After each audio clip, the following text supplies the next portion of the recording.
Kanchipuram వకుడా silks నాణ్యత మా ప్రాధాన్యత. మదీనాగూడ, మియాపూర్, హైదరాబాద్ లో త్వరలో శుభారంభం.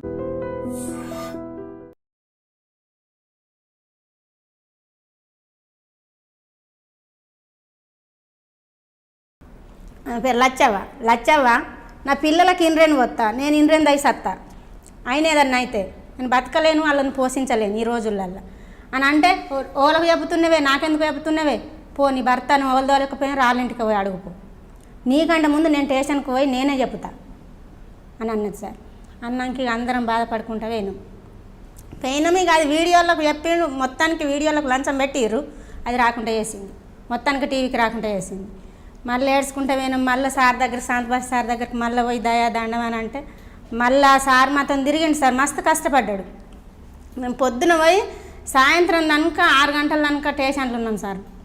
ఈ దారప్రాయసం ఇక్కడికి వచ్చినాక మా ముందటినే వేయిండు, పోయి ఏం చేసిండు, వాళ్ళకి ఏదేదో వేసిండు, మమ్మల్ని బయటకు వెళ్ళగొట్టిండు సార్. ఫస్ట్ ఏమన్నాడు సారు, నా కొడుకు 17 సంవత్సరాల కొడుకు కాలేజ్ బంద్ చేసి నా బిడ్డను చదివించడానికి ఎండాకాలం అన్ని రోజులు 3000 రూపాయలు సంపాదించి నా బిడ్డను చదివించినాం, నీరుడు సంవత్సరం అంతా బుక్లకు లేక అని అంటే, అయ్యమ్మ గంత కష్టపడ్డావా, సరే అచ్చతోటి చేస్తామన్నాడు సార్. నువ్వు బయటకు అన్నాడు. మేము బయటనే ఉన్నాం. మా ముంగటినల్ల కారు లోపలికి తీసుకుపోయాడు. రాత్రి 11 గంటల కనుక మేము ఆన్నే ఉంటే అక్కడనే ఉన్నాడు సార్. ఎవరు ఈ దారప్రాయసం ఎవరింట్లో? పోలీస్ స్టేషన్లో సారంగపురపు రాజయ్య సార్ ఇంట్లో లోపలికి 11ంటికి కారు బయటకు వెళ్ళిన వాళ్ళు మేము ఇంటికి వెళ్ళాం సార్. అటు మాకు దగ్గర ఉంటుంది ఇక ఊరు. పోయినాక ఇక ఈ స్టేషన్లో మళ్ళీ జైచాల వచ్చినాం సార్. జైచాల వస్తే ఆ సార్ అయితే ఇక మరీ ఘోరంగా గద్దరాయించాడు. ఏంటిదే మా దగ్గరికి ఎందుకు వచ్చినవే, నీ మొగడు మాకు చెప్పిపోయిందా, మేమెందుకు వాళ్ళకరమ్మంటాను, ఆడొవన్నో పట్టుకొని పోతారు, మళ్ళీ ఇప్పుడు అక్కడ ఏమన్నా అయినా మా దగ్గరికి వస్తాను రాకమని అన్నోళ్ళు సార్. మాతో నచ్చిన రామరావు ద్వారా కూడా ఏడ్చిండు సార్ ఆ పోలీసు తిట్టిన మాటలకు. అంత బాధపడుకుంటూ వచ్చినాక సార్ బొంబాయి 2 సార్లు పోయినా, హైదరాబాద్ 2-3 సార్లు వచ్చినాం. నిరుడు నిన్ను తిట్టి అంత బాధపడుతుంది ఇన్స్పెక్టర్ జైచాల సార్. సిఐ ఏం పేరు? ఏమో సార్ ఆ సార్ పేరు మరి నాకు అంత జ్ఞాపకం లేదు, కానీ ప్రకాష్ సిఐ నేను అంత ఘోరంగా తిట్టాడా? తిట్టిండు సార్. ఆడదాన్ని చూడకుండా తిట్టాడా? తిట్టిండు సార్. ఇట్లనే అన్నాడు సార్, ఏంటిదే ఎందుకు వచ్చినావు, నీ భర్త మాకు చెప్పిపోయిందా, మా దగ్గరికి వచ్చినావు, రేపు 4 కొత్తలు చంపాయి తత్వా అని అన్నాడు సార్. స్టేషన్లో కోతామా సార్. పోయినాక సరే అమ్మ కూర్చుండు అన్నాడు. అన్నాక ఆ పటేలో ఇల్లు చూపించమన్న వాళ్ళే ఓ సార్ని ఇచ్చి తోలుడు. మేము ఆ ఇల్లు చూపించినాక కథం బంగులు ఎక్కుడు ఏదో కొంచెం మాట్లాడుకున్నాడు. ఇక మళ్ళీ రూమ్లోకి వచ్చినాక కథ మమ్మల్ని వెళ్ళగొట్టుడే. అట్లా ఒక 10 సార్లు పోయినా. జైచాలు ఎన్ని స్టేషన్లు ఉన్నాయో అన్ని తిరిగినా సార్. ధరంపూర్ 2 సార్లు పోయినా. సారంగపురం అయితే లెక్కలేదు. ఇవన్నీ తిరిగి ఆఖరికిగా ఎట్లా చేసుడు ఏం కదా అని అంటే, ఈ సార్ అన్ని ఆధారాలు సంపాదించినాను. ఒక్కరోజు దారప్రాయసం మేమందరం పోయినాం జైచాల స్టేషన్లకు రమ్మని అన్నాక ఏం చేసిండు, శాంతబాయి సార్ని పక్కకు పిలుచుకొని, నీకు ఇచ్చే పైసలు ఇస్తా కానీ నువ్వు ఆ గదింతో ఎందుకు తిరుగుతున్నావు అని అంటే, ఆమెకు తల్లిదండ్రులు లేరు, అన్నదమ్ములు లేరు, అయ్యో కనాదా భర్త అయితే ఆమెకి ఇంత దీం కదా అని ఆ సార్ అన్నందుకు కథం కక్ష పెట్టుకున్నాడు సారు. ఈ సారంగపురం రాజయ్య సార్కు లంచం పెట్టిండు. ఎక్కడికి పోయినా కానీ లంచం పెట్టింది. మేము పోయినాక ఒక మాట అనుడు, మమ్మల్ని బయట కూర్చుని మళ్ళీ పిలుచుకొని కథం మళ్ళీ ఏం లేదని తోలేసు. ఇక బాగా ఏడ్చుకుంటుండగా ఇక సారు అట్లా ఇట్లా అవన్నీ కష్టపడంగా కథం కేసు అయింది సార్. ఇక కేసు పెట్టినాం మేము. ఎవరి మీద? దారప్రాయసం మీద కేసు అయింది ఆల్రెడీ. కేసు అయినాక మాకు ఆ కేసు సంగతి తెలియకుండా ఈయననేం చేసిర్రు అక్కడ. ఇక ఈయననేమో సార్ ఒక 5 నిమిషాలు నేను పిల్లలను చూసుకున్న జీవనం ఎడుతాను. అప్పుడు మాకు ఏముంటుంది సార్. అట్లా ఏడ్చుకుంటూ పోతే ఇక ఈయన పరిస్థితి తినలేక ఫోన్లు ఏమాయంటే మనం పోగుడు వచ్చుడు.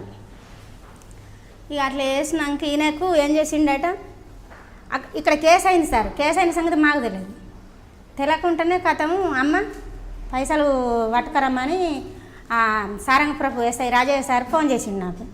సార్ నా దగ్గర పైసలు లేవంటే, ఎన్ని ఉంటే అన్ని పట్టుకరా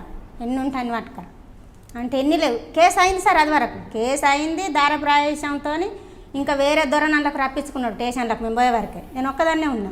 మా మరిది పనికి వెళ్ళిపోయాడు, మా బావ వేయండు, నేను ఒక్కదాన్నే ఉన్నా. మరి ఎట్లా వేయాలని అంటే పోయినాయి ఆఖరికి. మా దొరకు ఫోన్ చేస్తే సరే నేను ఇక్కడనే ఉన్నా రాయని అన్నాక పోయినా.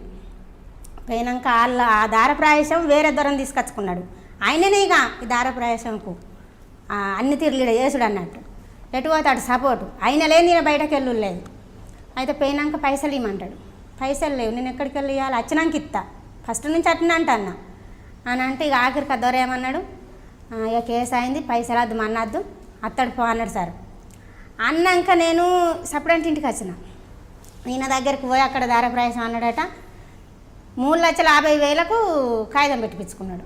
అక్కడ రూములు ఉన్న వాళ్ళందరితో కాగితం పెట్టిపించుకున్నాడు. కేసు అయిందని ఆయన చెప్పుతలేడు.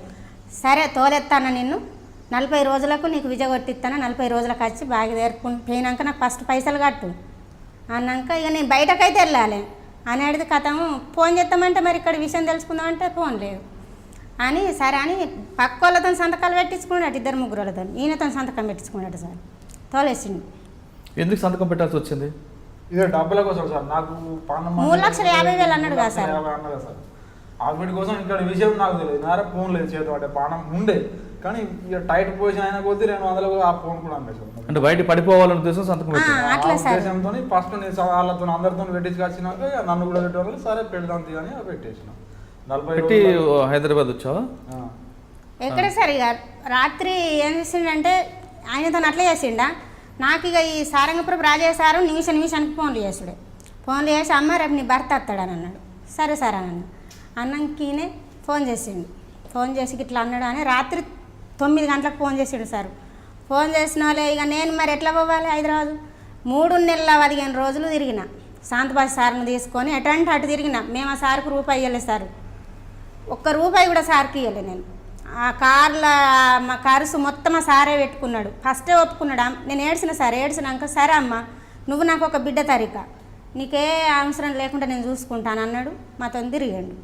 మేము మాత్రం రూపాయి ఇవ్వాలి సార్కు. మాతోనే తిరిగిండు ఏడ్చుకుంటూ. ఉపాసం ఇప్పుడు బొంబాయి అయిన రోజు సార్ 2 రోజులు ఉపాసం ఉన్నాం. బొంబాయిలో వచ్చడానికి మాకు పైసలు లేకుంటే మళ్ళీ సార్ పాపం అక్కడ వాళ్ళకు ఫోన్ చేసుకొని పైసలు ఇచ్చినాక కార్లో డీజిల్ పోసుకొని వచ్చినాం సార్. నా పిల్లలు ఇక్కడ, నేను అక్కడ కష్టపడితే కథ వచ్చేనాడు మమ్మల్ని ఏం చేసిండంటే ఈయనతో ఫోన్ చేయించాడు. నేను ఈ టైంకి ఎక్కుతున్నాను. ఫోన్ చేపిస్తే సరే అన్న సార్కి ఫోన్ చేసిన. సారు మరి ఇన్ని రోజులు మీ కారు పట్టుకొని తిరుగుతుంది, ఇవాళ హైదరాబాద్ పోడు దుబాయ్ వస్తాడట అంటే సరే అమ్మ పోదామని అన్నాడు. మరి వేరే కారు తీసుకొని పోదామంటే నా దగ్గర పైసలు లేవు కదా సార్. ఆ సార్ అయితేనేమో పాపమని వస్తాడు అన్నాడు. సరే అని అన్నాడు. ఆ సార్ వేరే ఊరికి పోయేటోడు. మళ్ళీ అయితే మన అమ్మ వస్తానన్నాడు. అన్నాక మేము ఆ టైంకి ఇక్కడికి హైదరాబాద్ దిగాలని సార్ మా అబ్బలు వచ్చాడు. 3 గంటలకు కార్లో వచ్చినాం. నా కొడుకు, మా మరిది, నేను, సారు శాంతబాజీ సారు వచ్చినాక సార్ కరీంనగర్ దాటే మోపుకు మళ్ళా ఈయనతో ఫోన్ చేయించిండు అన్నట్టు ఈ టైంకి వస్తానమని. మళ్ళీ టైం చేంజ్ చేసిండు. మళ్ళీ పోలీసు వాళ్ళకి ఫోన్ చేసుకున్నాడు. అక్కడనే ఉన్నాడు దారప్రాయసం. ఫోన్ చేసుకొని అవన్నీ మాకేం తెలుసు సార్. మళ్ళీ టైం చేంజ్ చేయించాడు. టైం చేంజ్ చేయించిన వాళ్ళు అమ్మ మరి మనం ఇప్పుడు పొద్దున పోయి తిండికి ఆడ మనకు కష్టం అవుతుంది పైసలు. మరి ఇంటికి పోయి వండుకొని తిని 5 గంటలకు సాయంత్రం 5 గంటలకు దిగుతానన్న వాళ్ళే. ఇంటికి పోయి తిని మళ్ళీ వస్తామమ్మ అన్న వాళ్ళే. సరే సరే అన్నాం. మళ్ళీ మమ్మల్ని దించడానికి సారు మా ఊరికి వచ్చిండు. వచ్చినాక ఆ రాజయ్య సారు వాకింగ్కి పొద్దునే వెళ్ళిండట. మమ్మల్ని దించిండు సార్ మబ్బుల 5 గంటలకు దించి ఇటు రాగా ఇక సార్ ఫస్ట్ పరిచయం ఉంది కదా అని వాకింగ్కి వచ్చే సార్తో మాట్లాడిండట.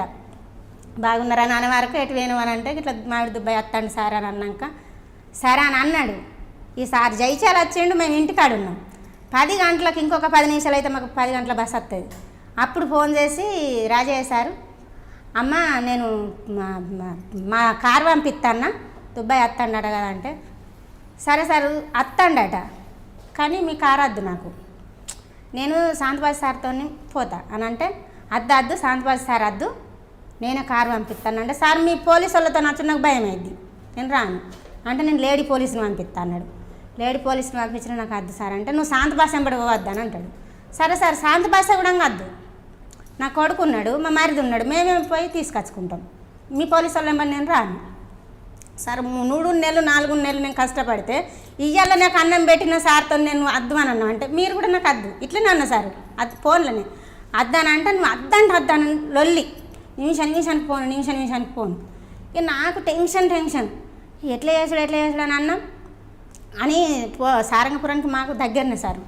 ఆడ నుంచి వాళ్ళు పోలీసులను పంపించే వరకే మేమేం చేసినాం బండి మీద నేరెళ్ళకైనా నా కొడుకుని తీసుకున్నాం మారిది నేను నేరెళ్ళకి వచ్చినాం నేరెళ్ళ నుంచి జయించాలి వచ్చినాక అమ్మ నువ్వు ఎక్కడున్నావు అంటాడు 5 రోజు బస్ ఎక్కినాం సరిపోతున్నాం అంటే అద్దు దిగు దయచేసి నీకు పుణ్యం ఉంటుంది నువ్వు దిగు అంటాడు అద్దు సారు నేనే పోయి తీసుకొచ్చుకుంటాను శాంత బస్ సార్ అద్దు మీరు అద్దని అన్న అట్లనే అన్న సార్ ఎవరు అద్దు ఇప్పుడు మీకు లొల్లు లేదు ఎందుకు శాంత భాష వస్తే ఆయనకి ఇబ్బంది ఏంటంటే ఇబ్బంది అయిద్దట ఎందుకు అంటే ఇప్పుడు ఈ 4 నెలలు శాంత బస్ సార్ తిరిగి రప్పిస్తాను నా భర్తను పోలీసు వాళ్ళు నాకేం సాయపడలేరు కానీ ఇయ్యాలు వచ్చిన నాడు వాళ్ళు తీసుకొచ్చుకొని వాళ్ళ గొప్పతనం ఏంటంటే మామిడి దుబ్బాయని నేను తీసుకొచ్చినాం అనేది పోలీసు వాళ్ళ గొప్పతనం చెప్పుకుంటాను కేసీఆర్ సార్ నేను అవన్నీ ఆలోచించుకున్నా నేను మీ దగ్గరికి వచ్చినాడలో నన్ను ఎట్లా గద్దరించారో నాకు తెలుసుగా సార్ నేను ఇవాళ మీకు ఎట్లా విలువ ఇవ్వాలి నేను నా బాధలు నేను ఎన్నో రకాలు ఏడ్చుకుంటా నేను ఉపాసం ఉప్పి 4 నెలలు ఎండాకాలం అన్ని రోజులు ఒక్కరోజు నాకు కంట నిద్ర లేకుంటున్నా నేను ఇంటికాడ నా పిల్లలు అంగడి నేను అంగడి